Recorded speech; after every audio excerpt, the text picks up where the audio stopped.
आप सभी ऑलरेडी जानते होंगे प्रभु जी को। और प्रभु जी जो हैं इस पूरे ओलंपियाड के पीछे प्रभु जी का हाथ है। प्रभु जी ने हमें इंस्पायर किया तो इस हिसाब से कंबाइन करके कोर्स हम स्टार्ट किए आप सभी के लिए। एंड शॉर्ट इंट्रोडक्शन, वैसे आप जानते हैं प्रभु जी के बारे में। प्रभु जी यूट्यूब पे और आपके कॉलेज में भी आए हैं। वैसे शॉर्ट इंट्रो मैं बताना चाहूँ प्रभु जी के बारे में। प्रभु जी जो हैं वो आप में से कितने लोग वैसे डीयू कॉलेज से हैं? Again you can type in chat most of.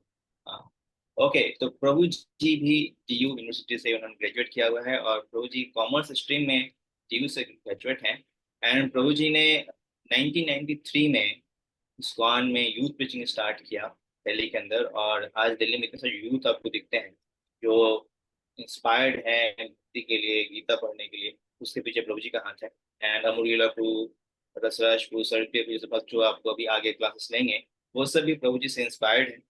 And we are very grateful प्रभु जी ने अपना बहुत ही कीमती समय निकाला। वैसे लास्ट क्लास प्रभु जी का था, प्रभु जी कहीं बिजी हो गए थे। तो हम थैंक यू बोलेंगे प्रभु जी का और स्वागत भी करेंगे एक बार हरे कृष्ण महामंत्र बोल के। बट आप बोल नहीं सकते, आपको म्यूट किया हुआ है, तो आपको चैट में टाइप करना है Hare Krishna. And we like to welcome प्रभु जी। हरे कृष्णा प्रभु जी। हरे कृष्णा। हरे कृष्णा। तो आप सबका स्वागत है आज के सेशन में। So let's start. ओम अज्ञानतिमिरन्धस्य ज्ञानाञ्जनशलाकया चक्षुरुन्मीलितं येन तस्मै श्रीगुरवे नमः। श्रीचैतन्यमनोभीष्टं स्थापितं येन भूतले स्वयं रूपः कदा मह्यं ददाति स्वपदान्तिकम्। जय श्री कृष्ण चैतन्य प्रभु नित्यानंद श्री अद्वैत गदाधर शिवासादि गौर भक्त वृंदा। हरे कृष्ण कृष्ण कृष्ण हरे हरे, हरे राम राम राम हरे हरे। हरे कृष्ण। तो आप सबका स्वागत है और आज का टॉपिक है प्राइड। प्राइड प्राइड तो ये बहुत बड़ी समस्या है। Pride, we are proud of so many things, is it not? हम लोग गर्वित रहते हैं और गर्व का कारण क्या है ये जानने का आज प्रयास करेंगे हम। हमें गर्व है बहुत अपने अपने योग्यताओं के कारण, अपने क्वालिफिकेशन के कारण, अपने टैलेंट के कारण। जैसे कि हमारे श्रीमद् भागवत में एक जगह वर्णन आता है, कुंती महारानी कहती है, जन्म ऐश्वर्य श्रुत श्रीभीर एदमाना मदह पुमान। इसका मतलब यह है कोई अच्छे कुल में जन्म लेता है तो वो गर्वित हो जाता है। किसी के पास बहुत धन है तो वो गर्वित हो जाता है। कोई बहुत इंटेलेक्चुअल है, विद्वान है, उसके कारण भी गर्वित हो जाता है। और कोई बहुत सुंदर है, बहुत अट्रैक्टिव है, वो उसके कारण भी गर्वित हो जाता है। तो ये गर्व के बहुत सारे कारण हैं। There are many many reasons to become proud. एक व्यक्ति जिसके पास कुछ नहीं है उसके लिए प्राइड, उसके लिए प्राउड होना जो है इतना आसान नहीं है। ऑटोमेटिकली हम्बल रहता है। जो व्यक्ति गरीब है, जिसके पास इंटेलेक्ट नहीं है, जिसके पास सुंदरता नहीं है, जो शायद अच्छे कुल में जन्म नहीं लिया है, और तो वो व्यक्ति जो है देखा जाता है कि इतना गर्वित नहीं होता है। लेकिन जो धनी लोग होते हैं, जिनके पास बहुत इंटेलिजेंस होता है, बहुत जिनके पास वेल्थ होता है या फिर बहुत सुंदरता या पॉपुलैरिटी होती है, they become very proud. Generally people become proud of opulence. Opulence के कारण प्राइड आता है। और प्राइड का कारण यही है, सिर्फ ये नहीं है कि ये जो हमने रीजंस बताए। प्राइड का सबसे बड़ा कारण क्या है कि हम अपने आप को कर्ता मान बैठते हैं। I am the doer. False ego का मतलब, इसको फॉल्स ईगो, हमारे जो फाउंडर है श्रील प्रभुपाद जी इसको फॉल्स ईगो कहते थे। फॉल्स ईगो का मतलब होता है कि जो मैं नहीं हूं मान लेना कि मैं हूं। समझ रहे आप? एक रियल ईगो होता है, एक फॉल्स ईगो होता है। फॉल्स ईगो का मतलब यह है कि जो मैं नहीं हूं वो मान लिया कि मैं हूं। और रियल ईगो का मतलब क्या है? जो वास्तव में मैं हूं। राइट? अगर प्रधानमंत्री अपने आप को प्रधानमंत्री कहता है सो दैट इज अ फैक्ट।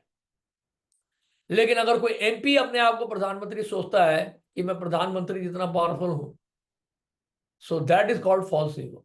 तो ये समस्या ही है, यही समस्या हमारे साथ है। जो वास्तव में वह हम हैं नहीं, वो सोच लेना कि हम हैं। So this is a very very difficult situation. और ऐसे में क्या होता है, व्यक्ति ना, जब कोई प्राइड होता है, जब प्राइड जब होता है या प्राउड होता है कोई व्यक्ति, तो उसमें क्या प्रॉब्लम क्या आती है? आप पूछेंगे भाई, what is the difficulty, what is the problem of being proud?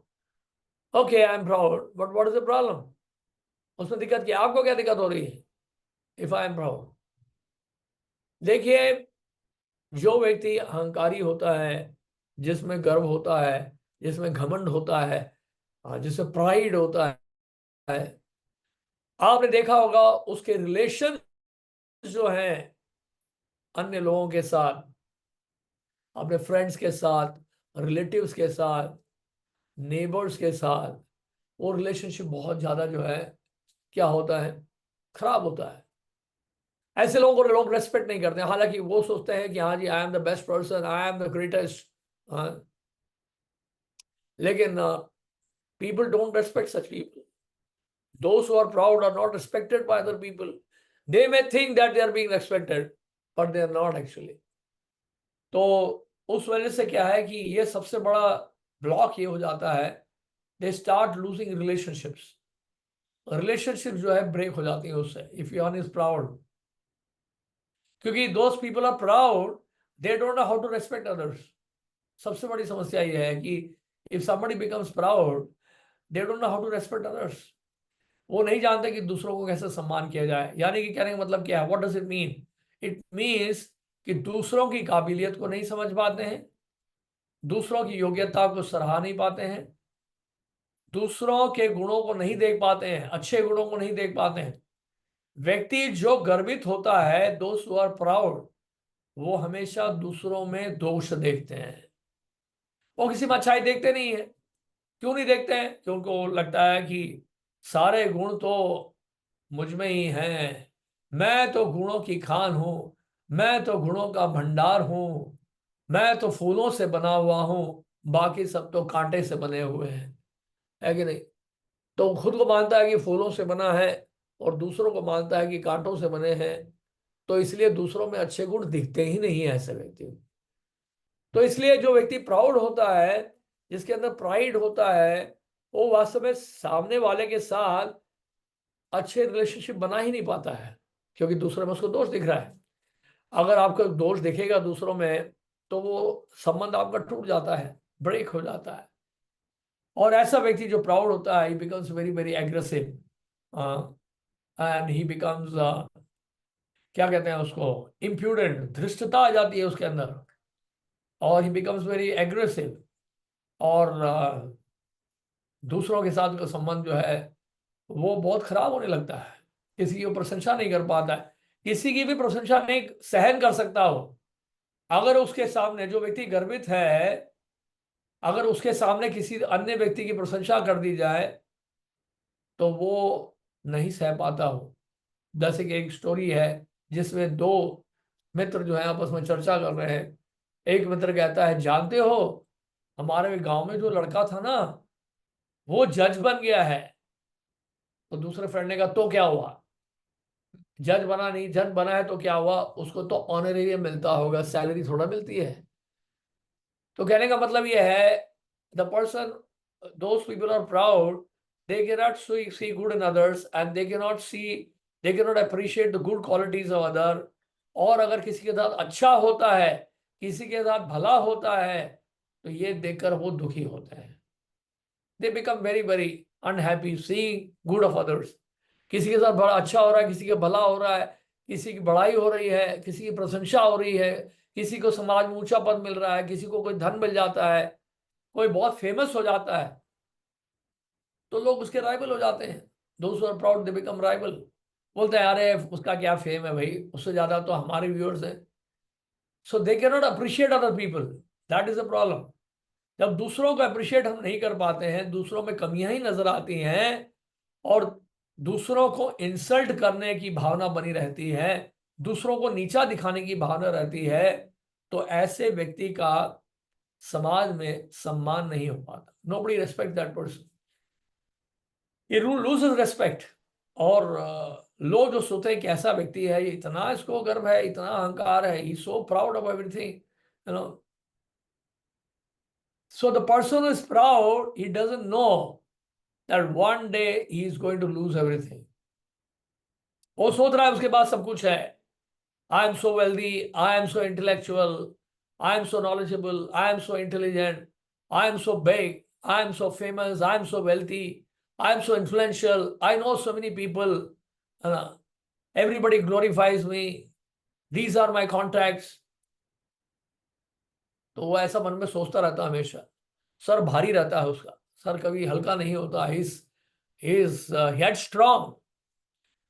और इसके कारण क्या है कि वो दूसरों की कभी अच्छाई ना देखने के कारण क्या होता है, then the problem is that people don't value such people। नहीं, एक हमारे एम्स के डॉक्टर रहे हैं, doctor Malhotra. He was the head of the orthopaedics department. और अभी उन्होंने वॉलंटरी रिटायरमेंट लेके he join Apollo. He is one of the leading doctors in orthopaedics and is very much connected to us also। Very nice person, down to earth, very humble, but very qualified। देखिए संस्कृत में एक आपने पढ़ा होगा, विद्या ददाति विनयम।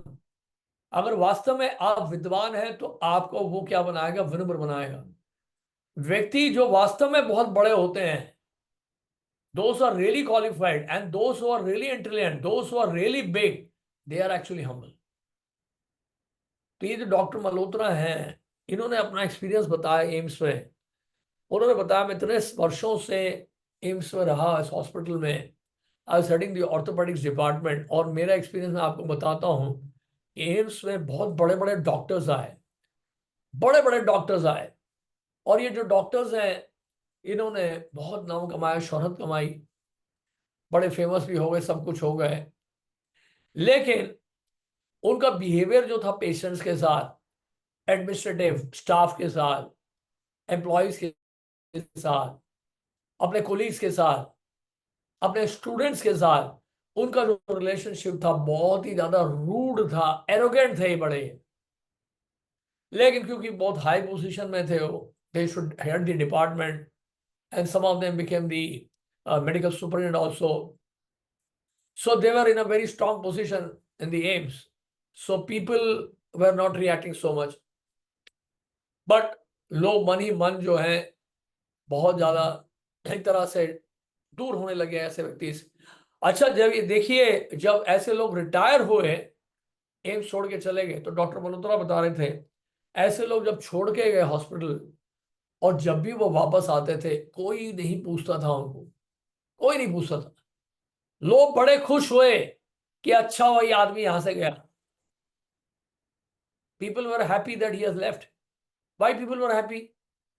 Because उस व्यक्ति ने क्या है, पोजीशन तो अटेन कर लिया, उसने पावर तो मिल गया उसको, लेकिन because he was proud, because he was arrogant, he did not know how to deal with people, he had no value system, therefore people actually started neglecting him।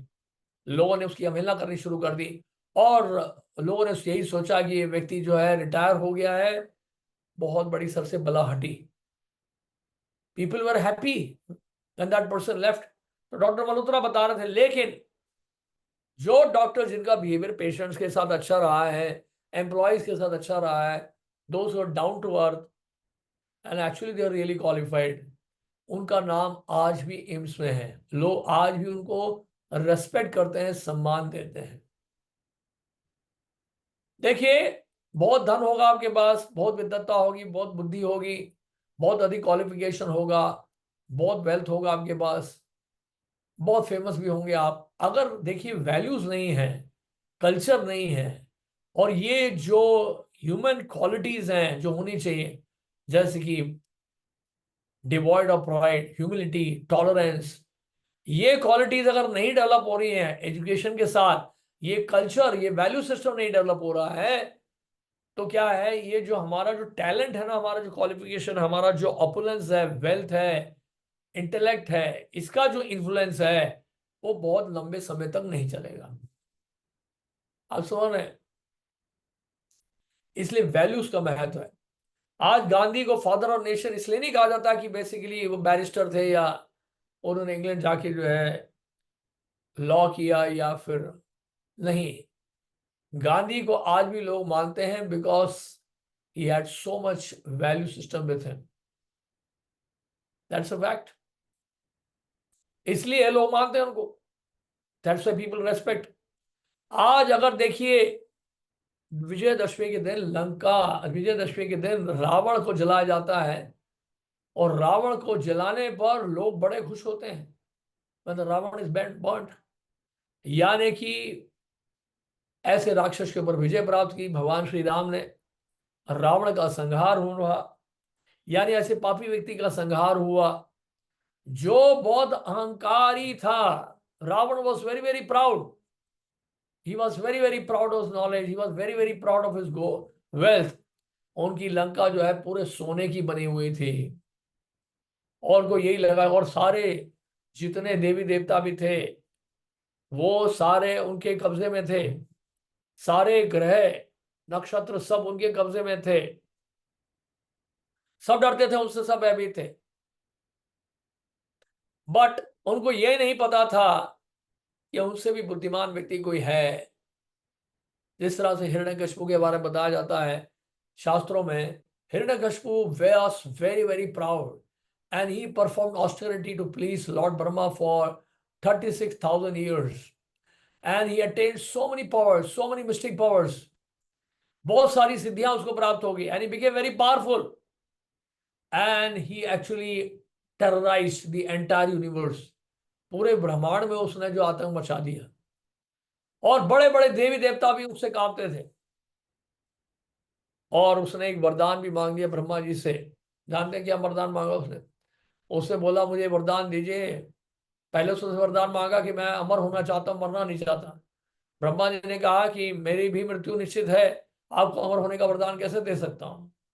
तो ब्रह्मा जी ने कहा ठीक है, आप ऐसा वरदान दीजिए मुझे, ना मैं जल में मरूं ना थल में, ना दिन में मरूं ना मैं रात में, ना घर के भीतर ना घर के बाहर, ना पशु से ना किसी मनुष्य से, ना किसी देवता से, ना किसी गंधर्व से, ना किन्नर से, ना चानर से, ना दिन के वक्त ना रात के वक्त, ना जड़ वस्तु से ना चेतन वस्तु से, कि किसी तरह से भी ना मारा जाऊं। तो उसने जितनी पॉसिबिलिटीज थी मरने की, उस ना किसी रोग से, ये भी बोला। तो कि जितनी पॉसिबिलिटीज होती है मरने की वो सारा बता दिया। ब्रह्मा जी ने कह दिया तथास्तु, आपको वरदान दे दिया। उसके बाद उसने, हिरण्यकशिपु ने जो आतंक मचाया पूरे क्रिएशन में, ऐसा आतंक मचाया उसने कि पूरे ब्रह्मांड में इवन देवी देवता भी कांपने लग गए। He became so proud, very very proud. उसको लगा कि पूरा ब्रह्मांड मेरे कब्जे में है। और लेकिन देखा उनकी अपना ही बेटा प्रहलाद जो है वो तो भगवान विष्णु का भक्त निकला। पूरे ब्रह्मांड में सभी भयभीत हो रहे हैं लेकिन प्रहलाद महाराज को कोई डर नहीं उनसे। अब देखिए, जिस हिरण्यकशिपु ने सोचा कि मुझे कोई नहीं मार सकता है, सारा उसने अपना इंटेलिजेंस लगा दिया, सारा उसने अपना टैलेंट लगा दिया, सारी उसने शक्ति लगा दी अपनी नहीं मरने के लिए। और उसने सोचा मुझसे अधिक बुद्धिमान कोई है ही नहीं, मैंने ब्रह्मा जी तक को बेवकूफ बना दिया। लेकिन वो कल्पना भी नहीं कर सकता था कि भगवान क्या सोच सकते हैं, उनके पास कैसे बुद्धि है वो सोच भी नहीं सकता है। इसलिए हम देखते हैं भगवान ने नरसिंह रूप धारण किया। नरसिंह रूप, ना नर है ना पशु है, ना दिन के वक्त मारा ना रात के वक्त मारा, ना घर के अंदर ना घर के बाहर, ना जड़ वस्तु से ना चेतन वस्तु से, ना किसी शस्त्र से ना किसी अस्त्र से, ना दिन में ना रात में। कैसे मारा उन्होंने? खींच के ले गए हिरण्यकशिपु को चौखट में, महल के चौखट में ले गए। ना दिन का समय था ना रात का समय था, संध्या का समय था, यानी कि जंक्शन पीरियड था, संध्या की बेला थी। और ना शस्त्र से ना अस्त्र से, नाखून से, ना पृथ्वी में ना आकाश में, अपनी गोद में बिठाकर भगवान नरसिंह देव ने क्या किया, उनको अपने नाखून से उनको फाड़ डाला। आप समझ रहे हैं? तो कहने का मतलब है जो गर्वित व्यक्ति है वो सोचता होगा कि मेरे पास तो बहुत बुद्धि है, बहुत इंटेलिजेंस है, बहुत धन है, दुनिया की कोई ताकत मुझे क्या बिगाड़ नहीं सकती, मेरा कोई बिगाड़ नहीं सकती है। मैं जो चाहे वो कर सकता हूँ, कोई मुझे रोक नहीं सकता है, क्योंकि मेरे पास बहुत पैसा है। आज मेरे पास इतना पैसा है और अधिक धन होगा पैसा। ये मेरे शत्रु है, मैं इन शत्रुओं को मार डालूंगा। कोई मेरा राइवल नहीं है, और राइवल है उसको भी खत्म कर दूंगा मैं। ऐसा व्यक्ति जो है वो बड़ा आर्टिफिशियल जीवन बिताता है, उसका जीवन बड़ा नकली होता है, क्योंकि उसका किसी से संबंध ही नहीं होता है। उसके अपने परिवार के लोग ही, उसके अपने ही रिश्तेदार मित्र जो हैं उससे दूर हो जाते हैं, वो अकेला पड़ जाता है व्यक्ति। तो इसलिए ये जो बीइंग प्राउड, इसलिए प्राइड जो है बहुत डेंजरस है। इसलिए nothing wrong in being ambitious.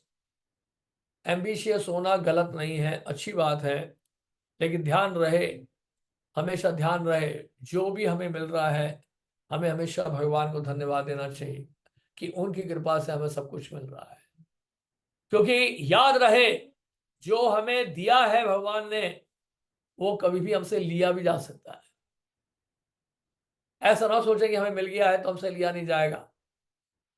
क्या ऐसे पता आपको लिया जाएगा? वेरी सिंपल, जैसे हमें शरीर हमें दे दिया गया है। जानते हैं सबसे बड़ा अहंकार क्या होता है? सबसे बड़ा प्राइड होता है कि मैं मान लेता हूं कि मैं ये शरीर हूं। When I start thinking that I am this body और यही मेरा रियल सेल्फ है, और ये सोच के मैं भ्रमित हो जाता हूं और ये सोचता हूं कि ये शरीर जो है मुझसे कभी नहीं छूटेगा, क्योंकि ये मेरा शरीर है, मैं हूं ये शरीर। That is called illusion. आप सोच के देखिए, this is the teaching of Bhagavad Gita also. अगर ये शरीर ही हमारे साथ नहीं रहेगा तो बाकी सब हमारे साथ कैसे रहेगा, बताइए। So what's the point of being proud? आप समझ रहे हैं? इसलिए भगवान गीता में क्या कहते हैं, मृत्यु सर्वहरश्च, मृत्यु के समय में हर लेता हूं सब कुछ, काल के रूप में मैं आता हूं और सब कुछ हर लेता हूं। क्यों हर लेते हैं भगवान ऐसे? क्योंकि this is not our real self, this is not our reality. ये वास्तविकता नहीं, हमारी वास्तविक पहचान नहीं है ये शरीर हमारा। और शरीर को ही अपना मान लेना, तो शरीर से संबंधित कोई वस्तु व्यक्ति हमारा कैसे हो सकता है? So what's the point of being proud about that? तो उसके लिए गर्वित होने का क्या फायदा क्या है? क्योंकि शरीर ही हमारा नहीं है। और शरीर को, अगर शरीर को देखकर किसी ने आपको मान सम्मान भी दे दिया, आपको बहुत धन भी दे दिया, आपको बहुत ऑपुलेंस भी दे दिया, आप बहुत इंटेलेक्चुअल भी बन गए, आप बहुत फेमस भी बन गए, सब कुछ आपको मिल गया, लेकिन अल्टीमेटली पता चला कि आपका तो कुछ है ही नहीं, तो क्या होगा? जितना भी हमें गर्व था वो सारा गर्व जो है चकनाचूर हो जाएगा। इसलिए क्या करना चाहिए हमें? जो कुछ भी मिला है we should thank the Lord. इसलिए बाइबल में भी लिखा है, बाइबल में क्या लिखा है? Kingdom of God is for the meek and humble. तो किंगडम ऑफ गॉड, भगवान का धाम किसके लिए है? जो हम्बल है, जो मीक है, जो इस वास्तविकता को समझते हैं, जो रियलिटी को समझते हैं। Those who have understood that actually nothing belongs to me. भगवत कृपा से, उनकी कृपा से, बाय गॉड्स ग्रेस आज मुझे कुछ मिल गया है, और मुझे अच्छे से याद रखना है, अगर मुझे मिला है so try should try to utilise that opulence in the service of the Lord.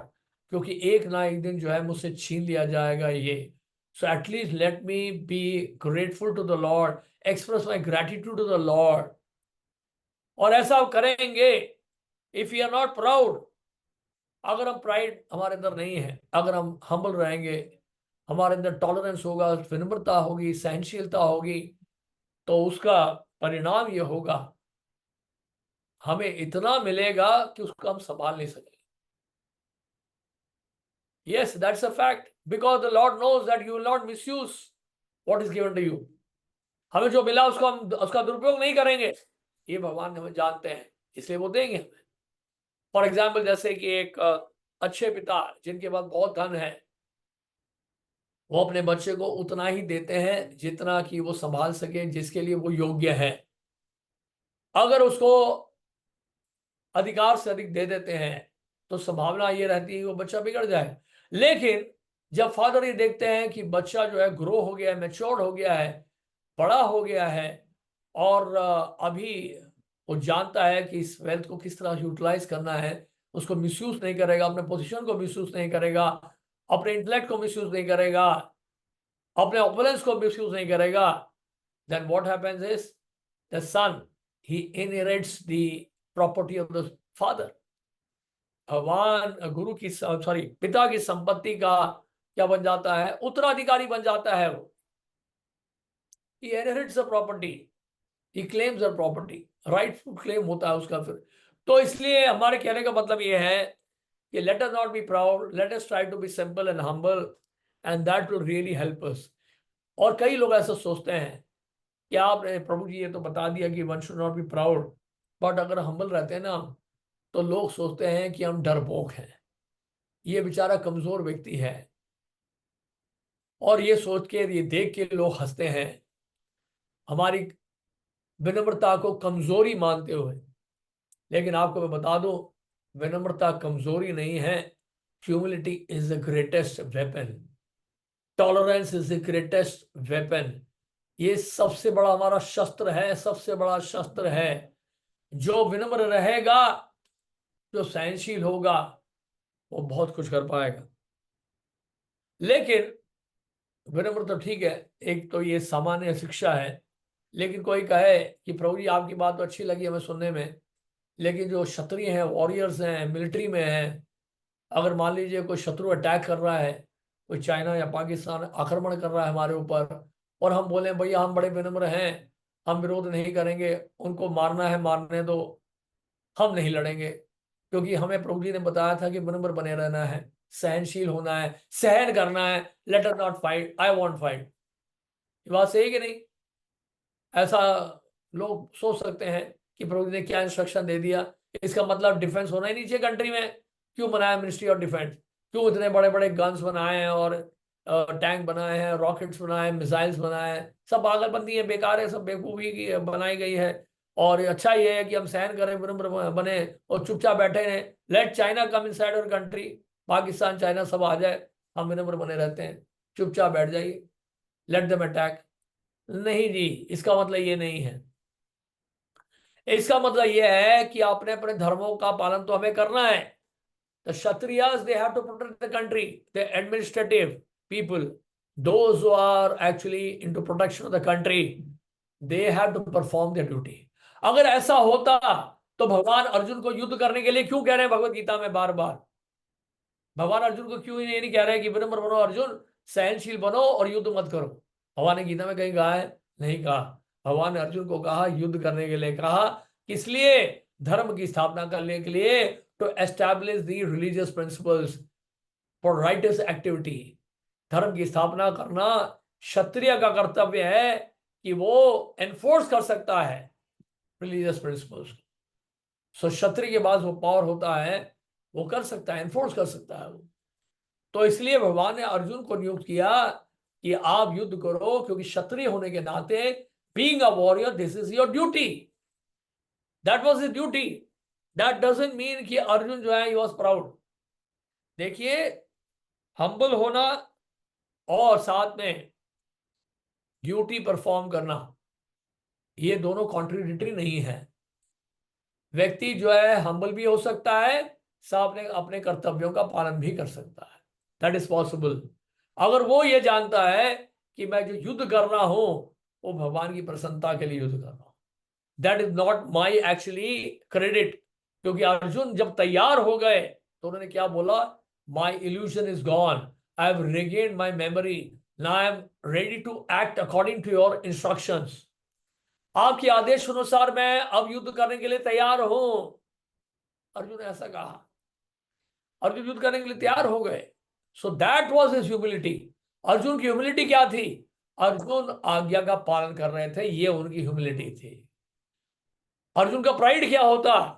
वो बोलते मैंने ये कर रहा था, आपका प्रवचन तो बड़ा अच्छा था, सुन लिया मैंने जितना सुनना था, बस बस बस और मत बोलिए आप, मैं युद्ध नहीं करने वाला हूं, मैं जाऊंगा वापस हस्तिनापुर, बहुत सुन लिया आपसे मैंने, आप समझ इस बात को। So then we could have said कि Arjun was proud because he did not listen to Krishna and he went back to Hastinapur and he did not fight. But Arjun was very, very humble because finally he accepted the instructions of the Lord. उन्होंने आज्ञा का पालन करने के लिए वो तैयार हो गए, युद्ध करने के लिए तैयार हो गए। ये था वास्तव में उनकी विनम्रता। अब समझ रहे हैं? इसी तरह हम जटायु को देखते हैं। जटायु ने रावण को रोका, और वो जानता था जटायु कि रावण बलशाली है। रावण सीता जी को लेके जा रहा था। जटायु ने सोचा ये रावण लेके जा रहा है, मुझे पता है ये मुझे मार डालेगा, ये मुझसे बहुत बलशाली है, लेकिन मेरा कर्तव्य बनता है भगवान का भक्त होने के नाते कि मैं रावण को कम से कम रोकने की कोशिश करूं। ये वास्तव में जटायु की विनम्रता थी, ये उनकी सहनशीलता थी, क्योंकि भगवान को प्रसन्न करने के लिए उन्होंने ऐसा किया। तो कहने का मतलब यह है कि विनम्रता तब तक निभाई जाती है जब अपने ऊपर बात आती है। अगर हमें भगवान के नियमों का पालन करना है या धर्म के नियमों का पालन करना है, तो उस समय हमें क्या करना चाहिए? सशक्त होना चाहिए, यानी कि हमें समझदार होना चाहिए कि हमें कहाँ विनम्रता का उपयोग करना है। विनम्रता को हम लोग कमजोरी ना समझें। अर्जुन जो है युद्ध करने के लिए तैयार हुए भगवान के कहने पर, ये उनकी विनम्रता थी। और साथ में दूसरी बात, अर्जुन ने यह भी क्लेम नहीं किया कि महाभारत के युद्ध में हम विजयी हुए हैं पांडव, ये सब मेरे कारण है, ये जीत मेरे कारण है, इसी हम अपने क्षमता से अपने शक्ति से इस युद्ध को जीते हैं। पांडव कभी भी इस बात को नहीं कहे, पांडवों ने कभी गर्व नहीं किया।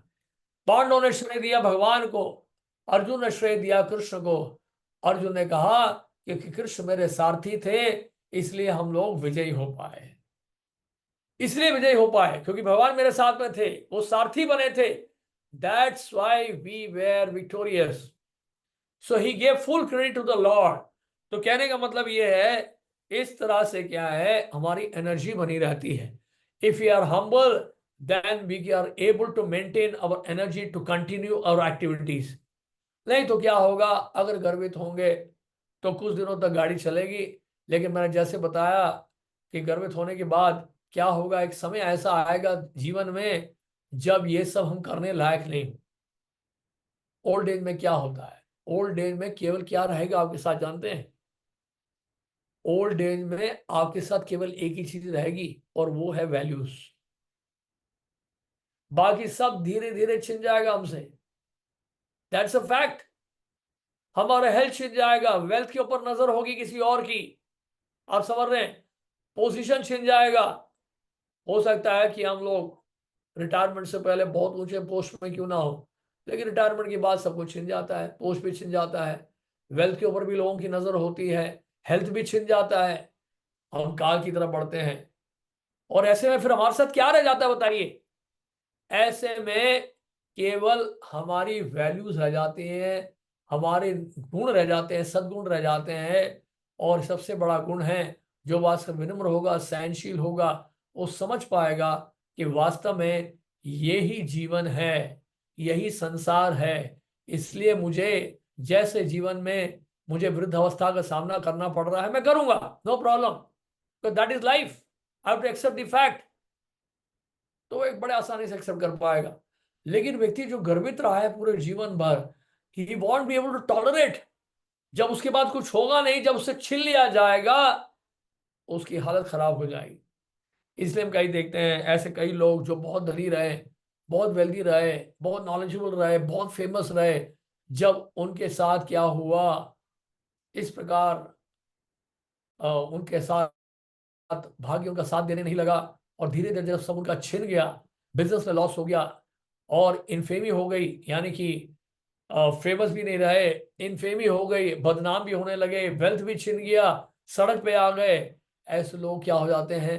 They become mentally sick, they go into depression, they go into anxiety, उनका ब्लड प्रेशर, हाइपरटेंशन बढ़ जाता है, कई प्रकार की बीमारियां आ जाती हैं। Why this is happens?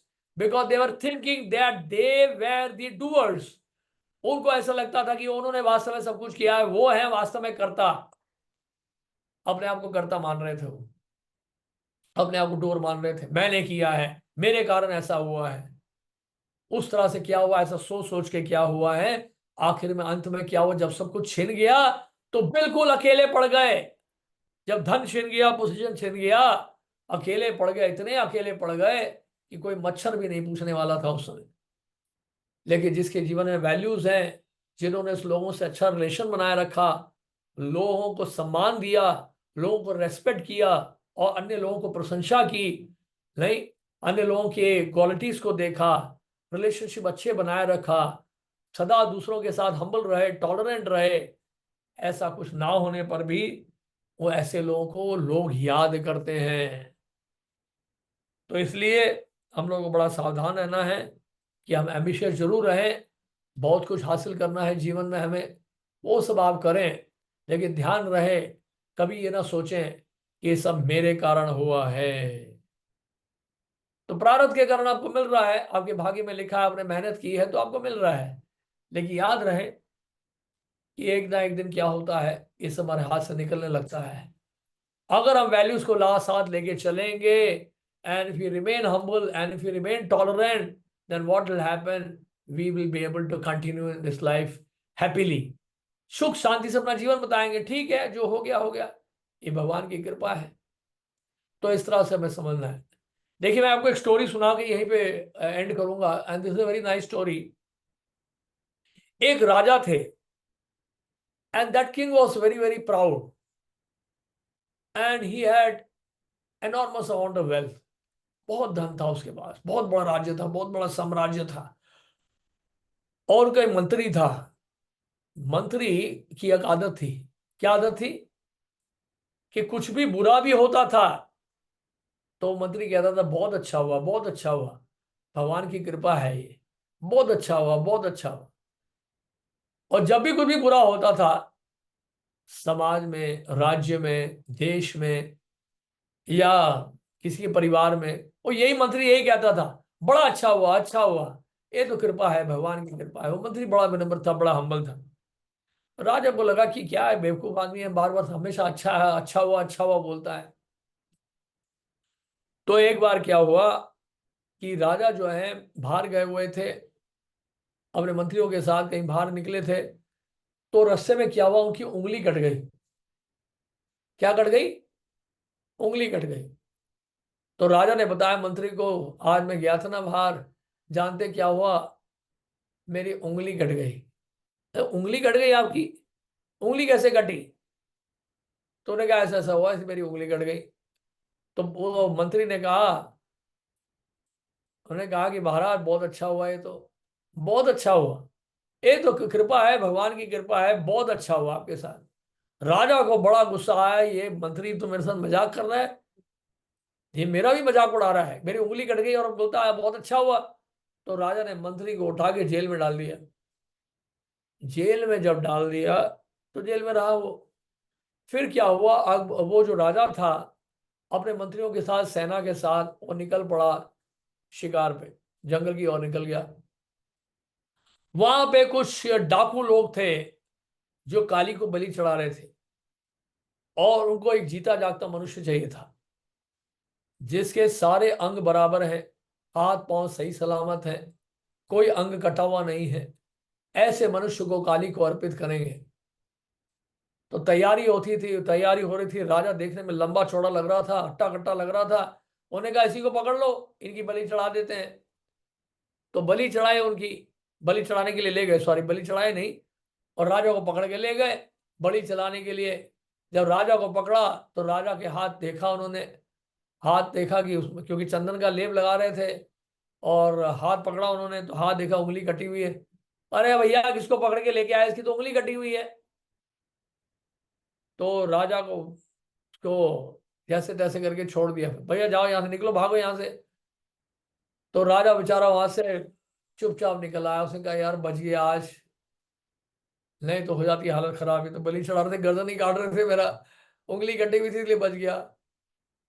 तो राजा वापस आया, सोचा यार मेरे मंत्री ने बिल्कुल ठीक बोला था, ये तो भगवान की कृपा हो गई।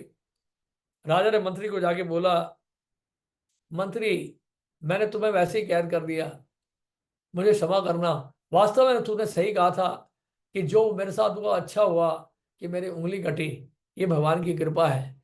चलो ये तो मैं समझ गया, लेकिन एक बात बताओ, जब मैंने तुम्हें जेल में डाला तब भी तुम यही कह रहे थे कि ये तो बहुत अच्छा हुआ, ये भगवान की कृपा है। ये बात मैं समझ नहीं पाया, समझे आप? ये बात मैं समझ नहीं पाया कि भाई आप, मैंने जब जेल में बंद किया तब भी आप ये कह रहे थे कि मैं, मेरे ऊपर बड़ी कृपा हुई है, भगवान की बड़ी कृपा हुई है, और जो हुआ है अच्छा हुआ है। ये बात मैं समझ नहीं पाया, जरा बताओ तो सही इसके पीछे क्या कारण है। तो मंत्री ने कहा, महाराज जानते क्यों अच्छा हुआ है? अगर मैं जेल के बाहर होता ना, तो निश्चित रूप से आप मुझे अपने साथ लेके जाते, और मुझे अगर आप अपने साथ लेके जाते तो जानते हैं क्या होता है, वो डाकू लोग क्या करते, आपको तो छोड़ दिया, मेरा गर्दन काट देते। ये तो भगवान की कृपा है कि मेरी गर्दन नहीं कटी, केवल उंगली कटी है। इसलिए तो मैंने कहा कि जो अच्छा, जो हुआ है अच्छा हुआ है, वो भगवान की कृपा से हुआ है, कि मेरी केवल उंगली कटी है, ना तो गर्दन कट जाती। राजा बोला, वाह, मैं अब समझ में मेरे को आया कि वास्तव में कृपा क्या होती है। तो इसलिए हम लोग जो हैं, इसलिए बड़ा सावधान रहें, बड़ा ध्यान रहें, क्योंकि हमें जीवन में बहुत कुछ मिलने वाला है। But we have to be very very careful कि हमें जो मिल रहा है कभी ये ना सोचें क्योंकि मेरे अंदर काबिलियत है, मैंने इतनी मेहनत की है, ये मेरे करने के कारण हुआ है। नहीं। But if you are humble and we thank the Lord, if you experience gratitude to the Lord, then the Lord will bless us. भगवान जानते हैं कि वास्तव में इससे मेहनत की है, और लेकिन वो धन्यवाद मुझे दे रहा है। This person is very very humble, so let me help him more.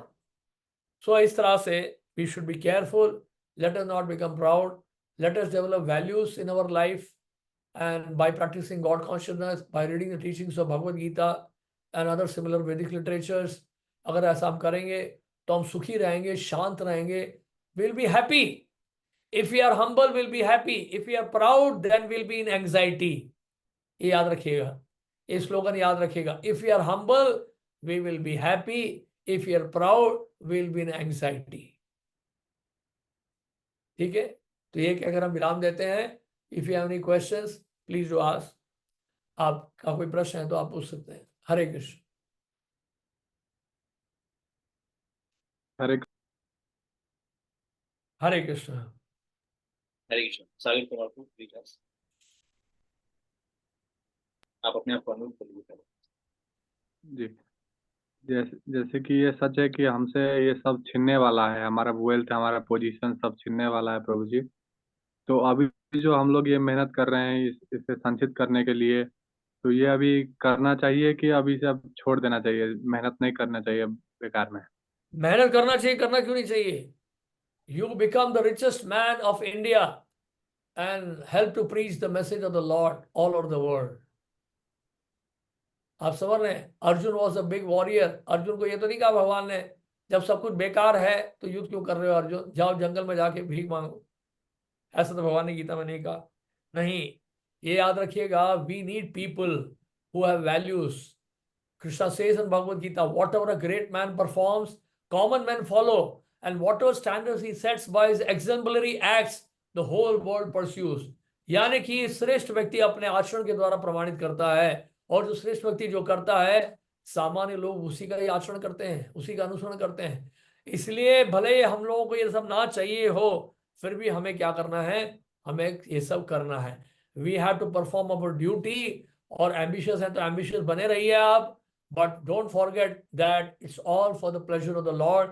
Just like Arjun fought for the pleasure of the Lord, similarly we have to work for the pleasure of the Lord. तो इस तरह से अपने कर्तव्य को निभाएं। देखिए, जब जीवन मिला है तो इस शरीर को भी बनाए रखना है, अपने लाइफ को भी चलाना है, राइट? तो हमें बैलेंस लाइफ जीना है। कहने का मतलब है we should try to lead a balance life, यानी कि इस भावना से हमें जीवन बिताना है कि whatever I am doing it's for the pleasure of the Lord. So we I want to utilise my talent, my wealth, my position, everything for the pleasure of the Lord. इस conscious हमें करना है जिस तरह से अर्जुन ने किया। Hare Krishna. Thank you. Next Yash आ हरे कृष्ण प्रभु जी, दंडवत प्रणाम। वेरी थैंक्स प्रभु जी फॉर टुडेज लेक्चर।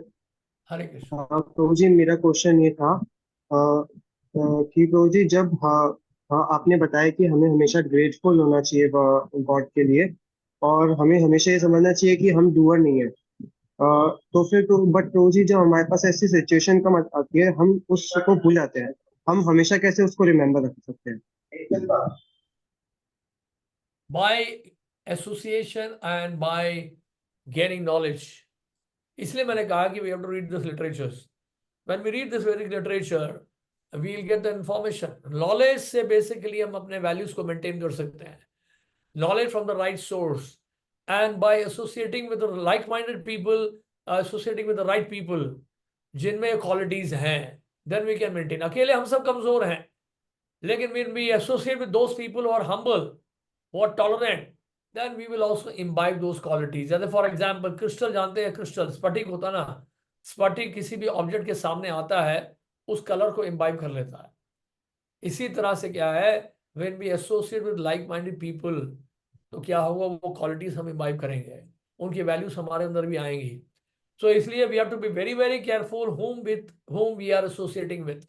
अगर if we are associating with wrong people, those who are proud and arrogant, तो हमारे अंदर भी उसी तरह की इंफीरियर क्वालिटीज आएंगी.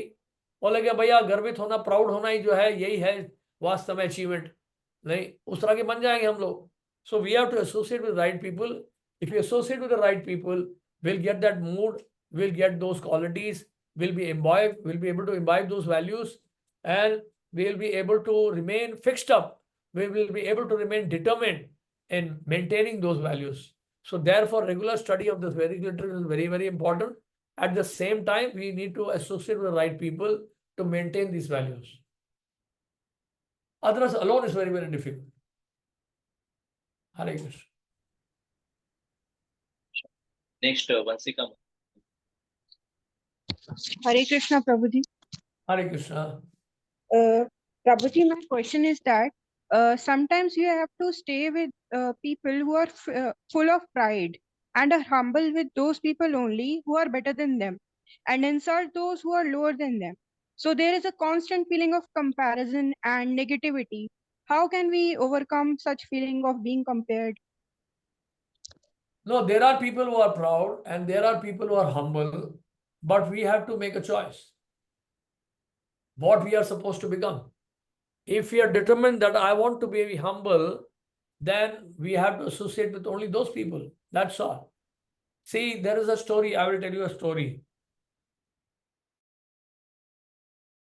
A story, there is a monkey. Okay. And monkey is actually on the top of the tree, on the branch of the tree. और नीचे एक crocodile है उस लेक में. तो crocodile सोचता है कि आज मैं इस मंकी को खा लूंगा. क्रोकोडाइल कहता है कि you come with me, I will take you for a ride, jump on me, you can sit on my back. तो जंप लगाता है बंदर. बंदर सोचता है थोड़ा घूम के आ जाते हैं, क्या फर्क पड़ता है. तो मगरमच्छ उसको घुमाने ले जाता है, a long ride in the lake. और जब दूर ले जाता है तो मगरमच्छ कहता है कि जानते हो मैं तुम्हें आज ये क्यों लेके आया हूं तो दूर, आज मैं अपने परिवार के साथ तुम्हारा कलेजा खाऊंगा. तो बंदर बड़ा चिंतित हो जाता है. The monkey is in anxiety, this crocodile is cheated me, he has taken me so far and he is going to not kill me, he is going to eat me with the family, so what should I do. बहुत चिंता पड़ जाता है. तो फिर वो दिमाग use करता है, अपना इंटेलिजेंस. वो बंदर बोलता है मगरमच्छ से, मगरमच्छ जी आप कह रहे हो मुझे आप मेरा कलेजा खाओगे, लेकिन आप जानते हो मैं अपना कलेजा तो पेड़ में ही छोड़ा है. आप इतनी दूर लिया, पहले ही बता देते आप मुझे, वहां से निकलने से पहले मैं कलेजा लेके चलता ना. मैं तो कलेजा पेड़ में छोड़ा है, चलिए चलिए वापस चलिए कलेजा लेकर आते. तो मगरमच्छ वापस यू टर्न मारा उसने और पेड़ की तरफ ले गया. जैसे ही पेड़ आया, वो बंदर उछल के पेड़ की टहनी में चला गया. उसने कहा हरी बोल, रिटर्न. तो वो बंदर बच गया. तो ये इसका मोरल क्या है स्टोरी का?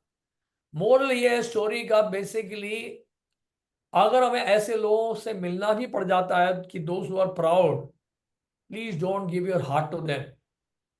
यानी कि आप केवल सुपरफिशियली उन लोगों से मिलें, but don't try to imbibe those qualities just like the monkey. आप समझ रहे हैं? एक और एग्जाम्पल मैं देता हूं. जैसे कि आप देखते हैं प्लेन में जाते हैं तो एरोस्टेस, the एरोस्टेस keeps on smiling, but smiling doesn't mean that she likes you. So smiling means that is her profession, right? इसी तरह से हॉस्पिटल में जाते हैं, होटल्स में जाते हैं, There you will see many people receiving you, smiling, smiling, smiling. You may think that they are very happy with you, but that is their profession. It's not that they are happy with you. They are smiling. That doesn't mean that they are having a nice relationship with you. They are just smiling because that is a profession. So similarly, if we have to somehow or other, ऐसे लोगों से हमें मिलना ही पड़ जाता है. Those who are proud, you smile, you be nice with them, but don't try to become like them. आप समझ रहे हैं? लेकिन जब हम लोग ऐसे लोगों से मिलते हैं जो बड़े हम्बल हैं, टॉलरेंट हैं, तो actually we should try to learn from them, try to ask them कि किस तरह आप इतनी अच्छी क्वालिटीज आपने डेवलप की, मैं भी कैसे कर सकता हूँ. From those people we should try to learn, and there we have to give our heart so that we can develop these moral values. That's the point. So then there will be no problem. Okay. Next, Sujal.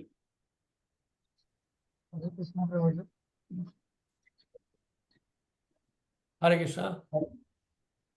So my question is that don't you think that Your voice is not so clear.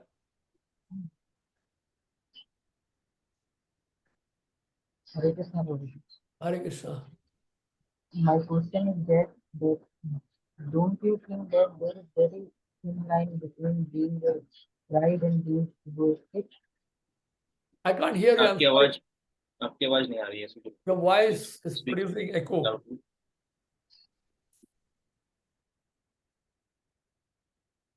Or you can write in the chat, you know. I can take other question by the time you can Yes. write in the chat. Next, Then I can- Ananya. Hare Krishna Prabhuji. Hare Sir, your lecture was very good, but I wanted to ask something. Actually, sir, I was confused. Does pride and ego can be used in the same sense? Because here when you explained that Ravan भी बहुत proudful था, so isn't it equivalent to being egoistic? Yeah. Pride means ego, egoistic. To be egoistic and to be proud, it's the same thing. Not different from each other. But one is the real ego, another is called the false ego. Real ego means you are something which you are actually you are. And you have those qualities. But false ego means when you don't actually have those qualities and you think you are so big. So then it is a big problem. I gave an example of MP. He is thinking that he is Prime Minister. He has all the powers of Prime Minister and behaves like a Prime Minister. So in behaving like a Prime Minister doesn't make him a Prime Minister. But the Prime Minister says, I am the Prime Minister. He is actually the Prime Minister. So that is real ego. But false ego means when we are not in that position to be so proud and we are still proud. That means we have not become so big that I think I am the creator. I am the controller.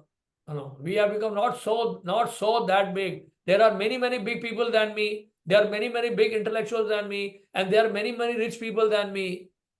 Right? There are many influential people than me. In front of them, I'm nothing.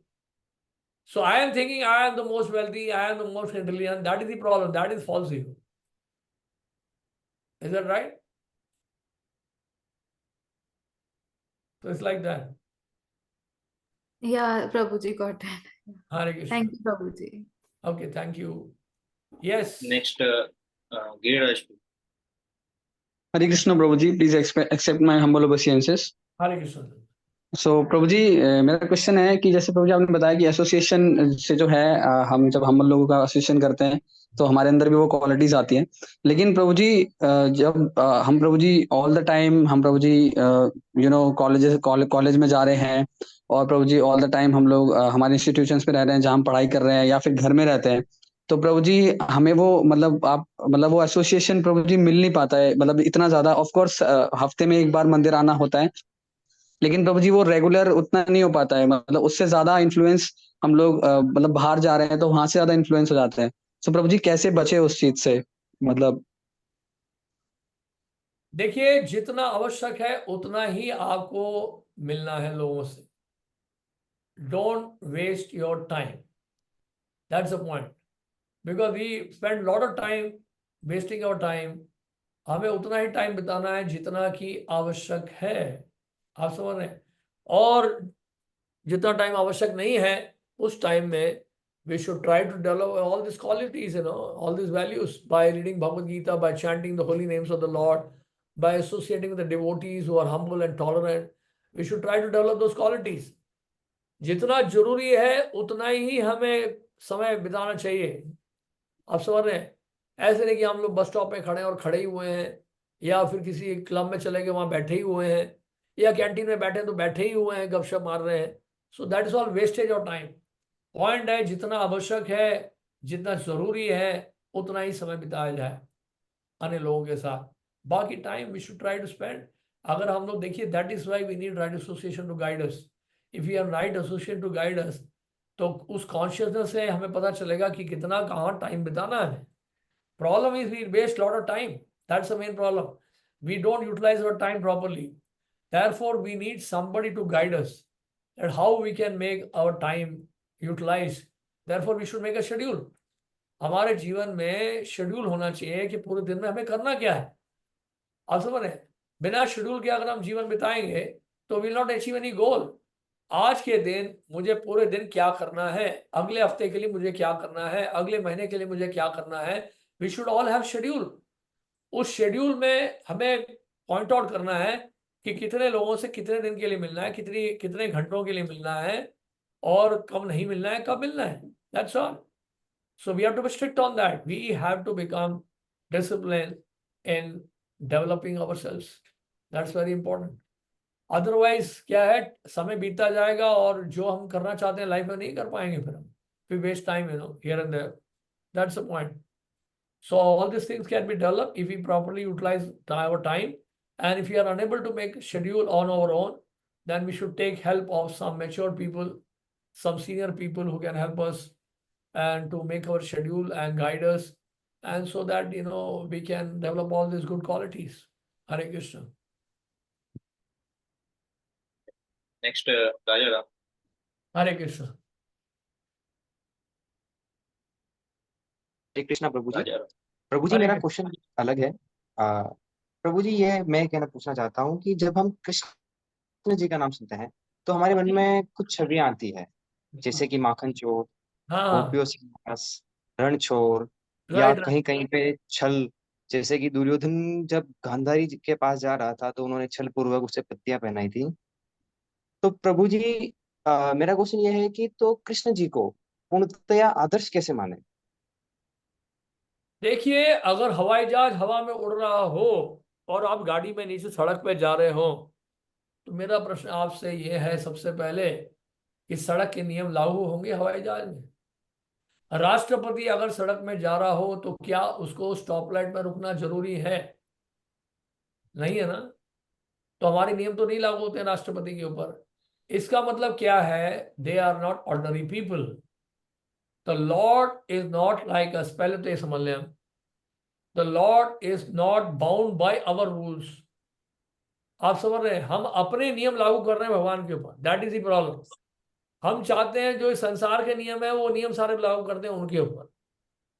So he is the controller, he is the owner, and he is beyond our reach of, be beyond our reach, and therefore we are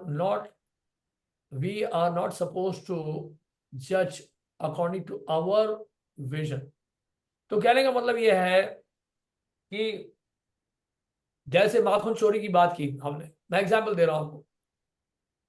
simple सी बात मैं आपसे पूछता हूं, अगर आप किसी घर में कुछ चोरी करके आते हैं, क्या होगा बताइए? बताइए। मुझे पता है आप चोरी नहीं करेंगे, लेकिन फिर आपसे पूछ रहा हूं just to understand this. What is your answer? क्या आंसर है आपका?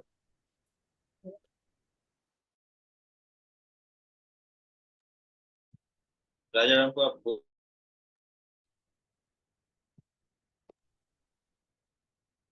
प्रभु जी माफ कीजिएगा, मेरा माइक पहले ऑन नहीं था। ओ, माइक मेरा भी ऑन नहीं था, आई एम सॉरी। फिर से पूछता हूं मैं ये पूछ रहा हूं कि अगर मान लीजिए, मैं एग्जाम्पल दे रहा हूं समझने के लिए, आप अपने ऊपर मत लीजिए, मैं एग्जाम्पल से लिए देके समझाने की कोशिश कर रहा हूं। मान लीजिए आप किसी नेबर के या पड़ोस में जाके किसी घर में जाके चोरी करते हैं, तो क्या होगा? तो प्रभु जी आज के सिनेरियो में तो वो पड़ोसी पुलिस में कंप्लेन करेगा और हो सकता है कि मुझे कोई दंड दिया जाए। अच्छा, तो आपका गुणगान तो नहीं होगा ना? नहीं प्रभु जी। आपको तो लोग ग्लोरीफाई नहीं करेंगे ना चोरी के लिए। नहीं। श्योर ना? यस। लेकिन भगवान कृष्ण ने 5,000 साल पहले जो चोरी की माखन की, घर घर जाके, आज के बड़े से बड़े भजन कलाकार उस माखन चोरी लीला के ऊपर भजन गाते हैं और फेमस हो जाते हैं। मैं नहीं माखन खायो री मैया मोरी, मैं नहीं माखन खायो। तो भगवान जो चोरी भी करते हैं तो उनके ऊपर भजन गाए जाते हैं, उनका गुणगान होता है। मैं ये कह रहा था अगर हम चोरी करते हैं तो उसका गुणगान नहीं होता है। मैं ये इसलिए बता रहा था कि राष्ट्रपति अगर सड़क पर जाता है तो उसको स्टॉप लाइट पर रुकने की जरूरत नहीं पड़ती है। हम अपने नियम जो है राष्ट्रपति के ऊपर लागू नहीं कर सकते हैं। भगवान जब लीला करते हैं, माखन चोरी भी करते हैं, तो उनका गुणगान होता है, क्योंकि वो हमारे जैसे नहीं है। हमारे चोरी करने से हमें जेल जाना पड़ता है। वो जब माखन चोरी करते हैं तो उनके ऊपर भजन गाया जाता है, उनका और गुणगान होता है। इसलिए उनके जो जी कार्यकलाप, उनकी प्रभु लीलाएं जी। हैं, वो क्या है, दिव्य है, ऑर्डनरी नहीं है। समझ रहे हैं आज बात को? दूसरी बात है, गिरिराज जी को भगवान ने उठाया। अगर हम कहते हैं भगवान श्री कृष्ण ने रासलीला की, तो रासलीला उन्होंने की थी भगवान ने 9 साल की उम्र में, और उससे पहले 7 साल की उम्र में भगवान कृष्ण ने गिरिराज जी को उठाया। अगर हम मानते हैं रासलीला भगवान ने की, तो यह भी मानना होगा कि भगवान कृष्ण ने गिरिराज जी को उठाया 7 साल की उम्र में, बाएं हाथ की छोटी उंगली में। तो जो कोई रासलीला करना चाहते हैं वो गिरिराज जी को उठाएं, वो भी 7 साल की उम्र में। तो भगवान ने जो किया है वो कोई कर ही नहीं सकता है। तो क्यों हम लोग अपना समय बर्बाद कर रहे हैं जो हम नहीं कर सकते हैं? इसलिए क्योंकि ये भगवान के कार्य हैं, वो दिव्य हैं। जब भी भगवान कुछ करते हैं, देखने में हमें लगता है गलत है, लेकिन वो गलत नहीं है, वो भगवान की लीला है। भक्तों को आनंद मिलता है उसमें, हम उसको गलत समझ बैठते हैं। महाभारत में भगवान ने जो भी कुछ किया उसका केवल एक ही उद्देश्य था, धर्म की स्थापना करना। इसलिए भगवान गीता में कह रहे हैं, यदा यदा ही धर्मस्य ग्लानिर्भवति भारत अभ्युत्थानम अधर्मस्य तदात्मानं सृजाम्यहम्। अब कौरवों ने जो अधर्म किया, सबसे बड़ा अधर्म क्या किया कौरवों ने? उन्होंने भगवान कृष्ण की बात ही नहीं सुनी। ये सबसे बड़ा अधर्म है कि भगवान की बात को ना सुनना। धर्म और अधर्म क्या होता है? धर्म का मतलब है भगवान की आज्ञा का पालन करना, और अधर्म का मतलब है भगवान की अवज्ञा करना। तो कौरवों ने भगवान की अवज्ञा की, यह सबसे बड़ा अधर्म है। भले ही भौतिक दृष्टि से वो नैतिकता लगती हो, वैल्यूज लगते हो, लेकिन उसका कोई महत्व नहीं है, क्योंकि उन्होंने भगवान की आज्ञा का पालन ही नहीं किया, वो धर्म के विरुद्ध उन्होंने कार्य किया। इसलिए जो भी उनके साथ किया गया वो बिल्कुल सही किया गया, क्योंकि उसमें भगवान की आज्ञा है। भगवान की जब आज्ञा होती है, वही है सर्वोपरि धर्म। That is the highest religion. इसलिए भगवान जो भी करते हैं वो अच्छे के लिए करते हैं, भले के लिए करते हैं। आप समझ रहे हैं? इसलिए भगवान ने रासलीला की। तो अगर हम बोलते हैं रासलीला की, लेकिन रासलीला के बारे में हम जानते ही नहीं रासलीला कैसे हुई थी। रासलीला का डिस्क्रिप्शन हमने कभी पढ़ा ही नहीं शास्त्रों में। हमने सुन तो लिया, लेकिन शास्त्रों में पढ़ा नहीं कि रासलीला कैसे संपन्न हुई। रासलीला में कितने गोपियां थी उस रासलीला में, अगर आप सुनेंगे तो सुनकर हैरान हो जाएंगे। हम नकल नहीं कर सकते भगवान की कोई भी लीला को। रासलीला में बताऊं आपको मैं कितने गोपियां थी। गर्ग संहिता में वर्णन है कि ऐसी रासलीला में 100 युद्ध थे। युद्ध का मतलब होता है ग्रुप्स। 100 ग्रुप्स थे गोपीज के, और एक एक ग्रुप में 100 करोड़ गोपियां थी, जो हमारी इमेजिनेशन से बाहर है। अगर हम कहते हैं रासलीला को अगर मानते हैं कि हुआ, तो उसका डिस्क्रिप्शन को भी स्वीकार करना है। उसमें एक लगभग 10,000 करोड़ गोपियां थी, जिसमें भगवान श्री कृष्ण ने अपना विस्तार किया, उतना ही एक्सपेंशन अपना भगवान ने किया। तो रासलीला मानते अगर तो पता भी तो होना चाहिए रासलीला कैसे हुई, है कि नहीं? और हम तो कुछ भी करने लायक नहीं है। भगवान ने पूतना का वध किया, पूतना जहर देकर मारना चाहती थी स्तनपान कराकर। भगवान ने उस जहर को पी लिया, लेकिन पूतना को माता का स्थान दे दिया। आप समझ रहे हैं? अगर वो जहर हमें पीना पड़ जाए तो बुरा ना माने तो क्या होगा जानते हैं? तो भगवान की कोई भी लीला के हम नकल भी नहीं कर सकते, करना भी चाहे तो। So we are not Krishna, that's why we can not imitate him. हम राष्ट्रपति की नकल नहीं कर सकते हैं, जो सड़क पर जा रहा है उसको स्टॉप लाइट पर रुकना नहीं पड़ रहा है, हम चैलेंज नहीं कर सकते हैं ये राष्ट्रपति को भी रोको, मुझे क्यों रोका गया। उसी तरह से हम बोल रहे हैं बिल्कुल वैसे ही कृष्ण के लिए, भाई कृष्ण ने ऐसा क्यों किया, राष्ट्रपति क्यों नहीं सिग्नल पर रोका, हम भी ऐसे करेंगे, हम भी लाल बत्ती में जाएंगे। So that is not the point, we have to see who is what, we have to see what is his position and what is our position. हमारे लिए जो नियम है वो हमारे लिए है, वो नियम भगवान के ऊपर लागू नहीं होते हैं। हवाई जहाज में उड़ने वाला जो व्यक्ति है, हवाई जहाज के लिए अलग लॉज हैं एयर ट्रांसपोर्ट के, और वो सड़क पे चलने वाली जो गाड़ियां हैं वो के जो नियम है वो लागू नहीं होंगे एयरलाइंस के ऊपर, हवाई जहाज जो जा रहा है ऊपर। तो वैसे है, उसको ऐसा समझना है, ठीक है ना जी। कृष्ण हरे कृष्ण। हरे कृष्णा प्रभु जी, दंडवत प्रणाम प्रभु जी। हरे कृष्ण। थैंक यू प्रभु जी फॉर शेयरिंग ब्यूटीफुल रियलाइजेशन। तो प्रभु जी मेरा क्वेश्चन था कि हम लोग जैसे प्रीचिंग मूवमेंट में है तो हमें कुछ कुछ मैनेजमेंट का भी सेवा मिलता है। तो हम आपको देखते हैं जैसे आप इतना बड़ा मंदिर संभाल रहे हैं, इतने आपने लीडर्स क्रिएट किए हैं, तब भी आप सब इतना ह्यूमिलिटी और हम्बलनेस रखते हैं। पर हम लोगों को थोड़ा भी मैनेजमेंट हम करते हैं, मतलब मैं अपनी बात कर, तो बहुत प्राइड आ जाता है, ईगो आ जाता है उसमें। तो उस टाइम पे हम मैनेजमेंट,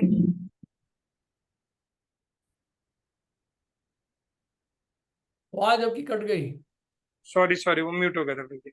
तो हम ये जब प्रचार कर रहे हैं या मैनेजमेंट संभालते हैं तो उसको करते हुए हम कैसे अपने आप को हम्बल और ह्यूमिलिटी और ईगो को सबड्यू करके रखे हैं, क्योंकि जब और हम कुछ ऐसे बोल भी देते हैं तो फिर सामने वाले को भी बुरा लगता है, हम चाहे हमारा इंटेंशन ना हो। तो वो दोनों चीजों को बैलेंस कैसे करें कि मैनेज भी करें और साथ में ह्यूमिलिटी भी मेंटेन करके रखें, वो ये तभी काफी होगा चैलेंज जब आते हैं। आप स्पिरिचुअल क्वालिटी डेवलप करेंगे, और आर्टिफिशियली हम डिटैच नहीं हो सकते हैं प्राइड से। So we have to develop spiritual value, spiritual qualities, तब जाके ऑटोमेटिकली जब हम डिटैच होने लगेंगे तब हम लोग सेवा समझ के करेंगे सब कुछ। पॉइंट है we have to be attached to the service, we have to become attached to the duty, not to the position, not to the result. सेवा से अगर अटैचमेंट होगा हमारा तो ह्यूमिलिटी बनी रहेगी। दैट्स द पॉइंट, हम सेवा समझ के करें उसको, और वो तभी आएगा जब हम लोग स्पिरिचुअल क्वालिटी डेवलप करेंगे, by hearing and chanting about the Lord, by reading the Vedic literature, by chanting the holy names of the Lord attentively, तभी वैल्यू डेवलप होंगी, नहीं तो नहीं होगा।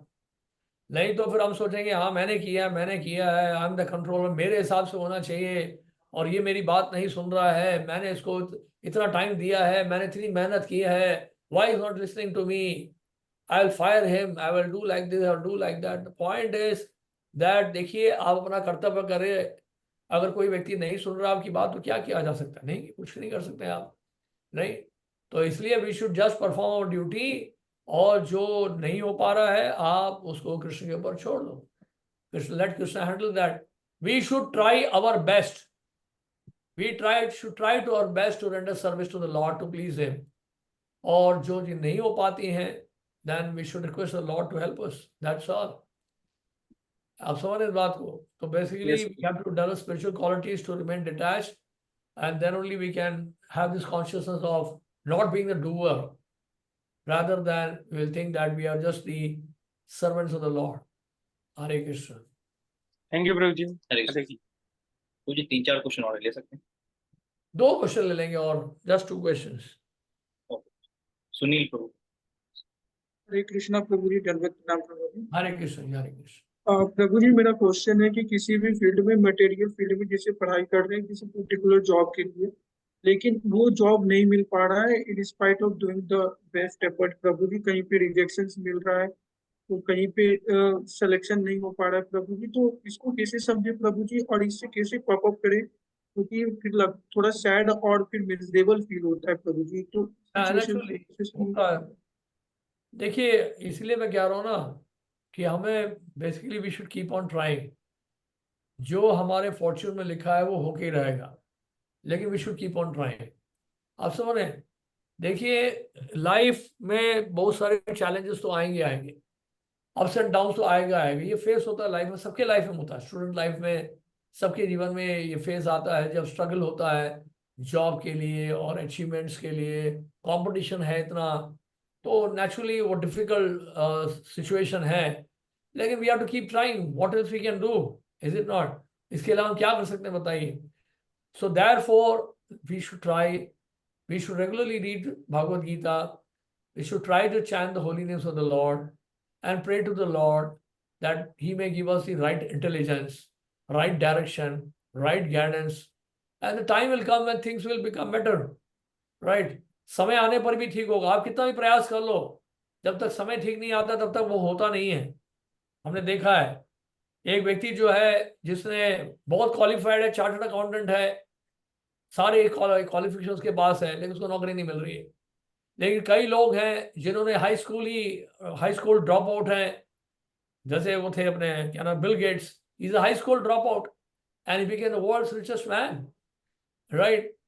तो किसके भाग्य में क्या लिखा है पता नहीं, कौन क्या बनने वाला है। अंबानी जो बने थे इंडिया का रिचेस्ट आदमी, Dhiru bhai Ambani, so he was also like that, he was also not very materially qualified education के हिसाब से, but then he became very rich.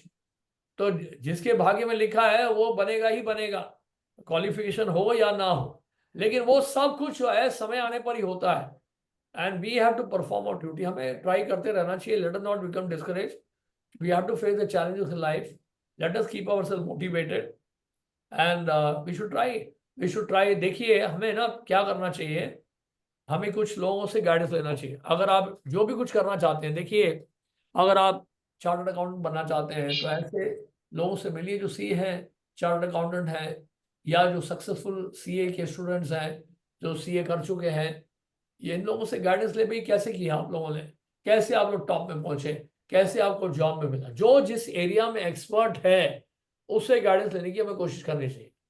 That's how we can become humble also. Humble होने का एक और तरीका ये है कि जो जिस एरिया में एक्सपर्ट है we should try to learn from them, right? जो व्यक्ति प्राउड है वो किसी से सीखेगा ही नहीं, वो सोचेगा मुझे सब कुछ आता है। लेकिन जो हम्बल है he will try to learn from others, जिनके पास शिक्षा है, जिनके पास क्वालिफिकेशन है, जिनको सक्सेस मिला हुआ है, उनके पास जाएं, उनसे पूछें आपने कैसे सीखा, आपको कैसे सफलता मिली, आपने कैसे तैयारी की थी, कैसे अप्रोच किया आपने जॉब के लिए। तो ये सब हम गाइडेंस ले सकते हैं, ऐसे लोगों से मिलें और हमें पता चलेगा, तब हम असेसमेंट कर पाएंगे कि कहाँ हमारा वीक पॉइंट है, कहाँ हम लोग ठीक से नहीं कर पा रहे हैं, क्या मुझ में कमी है। तो ये असेसमेंट करने के लिए we need right people, right guidance and right counselling जिसको कहते हैं, राइट कंसल्टेशन। तो ऐसे लोगों से जब मिलेंगे तो हमें राइट गाइडेंस मिलेगा, सही दिशा मिलेगी, समझ पाएंगे कि कहाँ मैं वीक हूँ, क्या मेरा वीक पॉइंट है, उसको इम्प्रूव करने के लिए मुझे क्या क्या करना चाहिए, वो सब हम करें, राइट? पर ये याद जरूर रहे, हम प्रयास कितना भी कर सकते हैं, जब सही समय आएगा तभी आएगा वो सही समय। हरे कृष्ण। धन्यवाद प्रभु जी, थैंक यू। अच्छे से गाइड किए प्रभु जी, thanks a lot. Hare Krishna. Sunil last question. Hare Krishna प्रभु जी। हरे कृष्ण। सॉरी प्रभु जी, लाइट नहीं है तो मैं आपकी आवाज ही काफी बोलिए। हरे कृष्ण प्रभु जी। मेरा क्वेश्चन पिछले क्लास से था, पिछला जो सेशन हुआ था उसमें प्रभु जी ने बताया था कि हमें गुस्सा नहीं करना चाहिए किसी भी सिचुएशन में, बट कभी कभी क्या होता है कि कुछ लोगों को पता होता है ये गुस्सा नहीं करता, तो वो जानबूझकर टीज करते हैं, हमें उकसाते हैं कि ये गुस्सा करे। तो ऐसे सिचुएशन में क्या करना चाहिए? अगर हम देखिए वो लोग गुस्सा करते हैं, मजाक उड़ाते हैं और हम लोग गुस्सा हो जाते हैं और लगता है कि हम उनकी बातों से चिढ़ गए हैं, तो वो और चिढ़ाएंगे और हमें उकसाएंगे कि हम क्रोधित हो। आप समझ रहे हैं? तो जितना हम लोग रिएक्ट करेंगे उतना वो लोग प्रोवोक करेंगे। So we have to be very very careful. इसलिए मैं आपको बता रहा हूँ, इन सब बातों को शांत करने के लिए we have to develop spiritual values. Spiritual quality जब तक डेवलप नहीं करेंगे, आर्टिफिशियली हम इसको सप्रेस नहीं कर पाएंगे। स्पिरिचुअल क्वालिटीज जिसने डेवलप कर ली है वो किसी के प्रोवोकेशन से, किसी के उकसाने से उत्तेजित नहीं होगा, वो टॉलरेट कर लेगा। बोलेगा ठीक है, ये मजाक उड़ा रहे हैं, अच्छी बात है, ठीक है, ये चिढ़ा रहे हैं, कोई बात नहीं, ठीक है करो, है ना। तो पॉइंट है कि इसके लिए क्या है कि सब्सटेंस चाहिए। इसको फेस करने के लिए हमारे पास स्पिरिचुअल सब्सटेंस होना चाहिए। और स्पिरिचुअल क्वालिटीज का मतलब ये है ह्यूमिलिटी, टॉलरेंस, सबमिसिव होना, ये वैल्यूज हैं, ये स्पिरिचुअल क्वालिटीज हैं। स्पिरिचुअल नॉलेज होना, तो ये सब स्पिरिचुअल क्वालिटीज हमें डेवलप करनी चाहिए। By studying Bhagavad Gita, by associating with the devotees of the Lord, by chanting the holy names of the lord, we will develop all spiritual qualities. We will become tolerant, we will become humble, we will try to see good qualities in others. ये सब qualities हमारे अंदर आ जाएंगी, तब हम सुखी रह पाएंगे। आज जैसे पहले अभी प्रश्न किया था आपसे पहले जिन्होंने, वो कह रहे थे हम बड़े दुखी हो जाते हैं। देखिए मैं आपको एक बात बताऊं, स्लोगन ये नहीं है, स्लोगन लोगों ने सुना होगा, सक्सेस इज की टू हैप्पीनेस, राइट। लेकिन मैं आपको बताऊं, सक्सेस इज नॉट की टू हैप्पीनेस, हैप्पीनेस इज की टू सक्सेस, हैप्पीनेस इज की टू सक्सेस। मैं बोल रहा हूं, ध्यान से सुनिएगा, हैप्पीनेस इज की टू सक्सेस। इसलिए सुखी होना सीखिए, हम सफल होना मत सीखिए, सुखी होना सीखिए। और सुखी होने के लिए आपको इधर उधर भागने की आवश्यकता नहीं है, क्योंकि वो सुख, वो आनंद, वो शांति आपके हृदय में ही है, मन में ही है, बाहर नहीं है। अपने सुख के लिए, अपने सुख के लिए, शांति के लिए भारी वस्तुओं के ऊपर, भारी लोगों के ऊपर निर्भर मत रहिए, उसके लिए आप भगवान के ऊपर निर्भर रहिए, भगवत गीता की शिक्षाओं के ऊपर निर्भर रहिए। और ऐसे में जब सुखी हो जाएंगे, आप शांत हो जाएंगे, भगवान का नाम लेकर, भगवत गीता को पढ़कर, भगवत गीता और भक्तों का संग करके जब आपको संतुष्टि मिलेगी, आनंद मिलेगा, तो फिर आप निर्भर नहीं रहेंगे सुख शांति के लिए, भारी सुख शांति के लिए निर्भर नहीं रहेंगे। समझ रहे हैं आप? अगर ऐसा नहीं होगा, अगर आंतरिक सुख से सुखी नहीं होते हैं, आध्यात्मिक सुख से अगर सुखी नहीं होते हैं, फिर तो निश्चित है कि आप भारी वस्तुओं के ऊपर निर्भर हैं सुख के लिए। और भारी वस्तुओं का सुखी, भारी वस्तुओं से सुखी होना ही बड़ा रिस्की है। क्यों रिस्की है? क्योंकि फ्लिकरिंग है, वो हमेशा होता नहीं है, अप्स एंड डाउन है उसमें, कभी मिलेगा कभी नहीं मिलेगा, कभी जॉब मिलेगा कभी नहीं मिलेगा, कभी धन मिलेगा कभी नहीं मिलेगा, कभी शोहरत मिलेगी कभी नहीं मिलेगा, कभी यश मिलेगा कभी नहीं मिलेगा। ये तो डुअलिटी बनी रहेगी संसार में। तो इस तरह से हमारा हैप्पीनेस भी फ्लिकरिंग रहेगा, तो परमानेंट सक्सेस तो कभी मिलेगा ही नहीं। तो इससे अच्छा ये नहीं है क्या कि मैं ये सीख लूं कि हमेशा कैसे सुखी रहा जा सकता है, भगवद गीता पढ़कर, आध्यात्मिक ज्ञान प्राप्त करके, भक्तों का संग करके, भगवान के नामों का उच्चारण करके, भगवत प्रसाद ग्रहण करके मैं सुखी हो रहा हूं, I am happy with that. उसके बाद अगर जो मुझे मिल गया वो कृपा है भगवान की, नहीं मिला तो वो भी भगवान की कृपा है। तो इस तरह से हम खुश रहें, नहीं तो खुश नहीं रह पाएंगे। नहीं तो हमेशा हम लोग किसी ना किसी चीज की कमी हमें रहेगी जीवन भर। ये फैक्ट है, ये 100% फैक्ट है। कुछ हासिल करेंगे फिर लगेगा अरे ये नहीं मेरे पास, ओहो मेरे पास मारुति 800 है, मेरे पास वो होंडा होनी चाहिए, ओहो मेरे पास होंडा है, मेरे पास तो मर्सिडीज होना चाहिए, ओहो मेरे पास मर्सिडीज है, मेरे पास रोल्स रॉयस होना चाहिए, ओहो मेरे पास रोल्स रॉयस है, मेरे पास तो हवाई जहाज होना चाहिए। और क्या चाहिए फिर? आप रॉकेट लोगे क्या? तो कहने का मतलब ये है, ऐसी फिर इच्छाओं का कोई अंत ही नहीं है। तो वास्तविक सुख, वास्तविक शांति जब मिलेगी, आनंद मिलेगा, उसमें इंसान जो है सहनशील भी होगा, विनम्र भी होगा और खुश रहेगा। हरे कृष्ण। थैंक यू जी, धन्यवाद आप सबका बहुत बहुत, आप सब इस सेशन में आए, इसके लिए आप सबका बहुत बहुत धन्यवाद। हरे कृष्ण। श्रील प्रभुपाद हरे कृष्ण। जय। हरे कृष्णा। तो आगे बढ़ने के पहले हम रोज का पहले धन्यवाद देंगे। और वैसे हमने पहले कई बार सुना है प्राइड के ऊपर, लेकिन आज जो हमने सुना, आप इतने खुश हो रहे हैं और कई सारे प्रश्न, उसका बस एक रीजन ये है, रोज एक्चुअली जो बताए उसको प्रैक्टिस करते हैं। रोज मोर देन 30 ईयर्स से यूथ को गाइड कर रहे हैं, और मोर देन 20 ईयर्स प्रभु जी टेम्पल में सेवाएं कर रहे हैं, टेम्पल एज ए प्रेसिडेंट प्रभु जी सबको गाइड कर रहे हैं। मोर देन 15 टेम्पल प्रभु जी के इन फ्रंट सामने में ओपन में। तो ये सब रीजन्स हैं। और प्रभु जी आप जब भी टेम्पल आए, हम जब आगे सेशन भी करेंगे, प्रभु जी ने कहा है कि जब भी टाइम मिलेगा मैं जरूर इन सेशंस को दूंगा। तो हम रिक्वेस्ट करेंगे प्रभु जी से आगे प्रभु जी आए और हमें इस तरह से हरे कृष्ण। Thank you. हरि बोल। थैंक यू प्रभु जी। तो अनाउंसमेंट्स हैं कुछ। अनाउंसमेंट पहला ये है कि जो आपको जो ओलंपियाड सेशन हो रहा है, इन सेशंस में आपके साथ जो है क्वेश्चंस मिल रहे हैं, असाइनमेंट्स मिल रहे हैं, साथ साथ पोल्स मिल रहे हैं। तो उन सब के भी आपके जो मार्क्स हैं या जो भी आपके प्रेजेंट एब्सेंट जो भी क्राइटेरिया रखा गया है उसके आधार पे आपको प्राइजेस दिए जाएंगे। तो अभी एक इंफॉर्मेशन ये है कि जो आपके पोल्स आ रहे हैं उसमें आप सब ने क्या किया, एक छोटी सी गलती की कि जो पहले 5-6 जवाब दे रहे थे आपने उन्हीं को कॉपी करना स्टार्ट कर दिया। तो एक रिक्वेस्ट है, प्लीज डोंट कॉपी। शुरुआत के 5-6 जवाब गलत भी हो सकते हैं, तो उनको कॉपी करके आप भी उसी पे यस यस ना लगाएं, वरना आप भी गलत हो जाएंगे। तो पिछले पोल में ऐसा हुआ।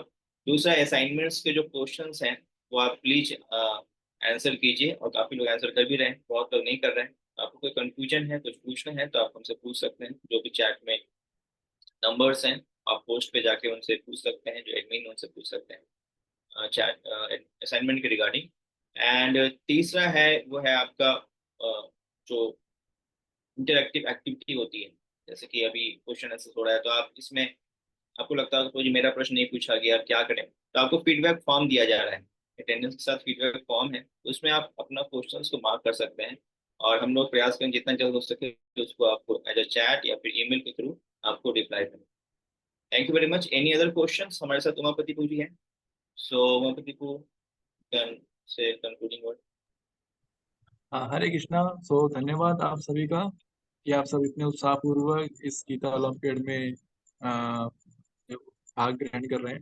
और मेरा आप सबसे ये अनुरोध है कि अधिक से अधिक मात्रा में आए और इस ओलंपियाड में और अधिक उत्साहपूर्वक भाग लें। और साथ ही साथ हर एक इसमें एक सुविधा ये भी है, आपके लिए शुभ सूचना ये भी है कि हर एक पार्टिसिपेंट को जिसकी अटेंडेंस 75% से ऊपर रहेगी उसको हम लोग हर एक पार्टिसिपेंट को सर्टिफिकेट देंगे इसका, जो कि इस्कॉन की तरफ से और एसआरसीसी की तरफ से होगा, एसआरसीसी कॉलेज की तरफ से होगा। और दूसरा, जब हम इसको एवेल्युएट करेंगे तो हम लोग एक आपको जैसे हमने बताया कि प्राइजेस भी होंगे, तो फर्स्ट सेकंड थर्ड प्राइज रहेंगे अप टू 5,000 रुपीज़ के। ये इसका इसका जो एग्जाम्स होगा, तो एग्जाम तो तभी दे पाएंगे जब आप अटेंडेंस पूर्ण रूप से रखेंगे। तो आप भी आइए और अपने फ्रेंड्स को भी आमंत्रित कीजिए यहाँ पर आने के लिए, क्योंकि अगर जिसने रजिस्ट्रेशन नहीं भी किया है तभी उसको लिंक भेज करके कर लीजिए, ताकि बाद में उसका रजिस्ट्रेशन भी हो जाए। ठीक है। और कल भी जो है इसका सेशन रहेगा, कल भी यानी कल वेडनेसडे भी इसका सेशन होगा। और कल का सेशन लेंगे हिज ग्रेस कृपालु माधव प्रभु, जो कि इस्कॉन फरीदाबाद में है, एंड इस्कॉन फरीदाबाद के आईएफएफ डायरेक्टर हैं। ठीक है, इस्कॉन यूथ फॉर्म के डायरेक्टर हैं।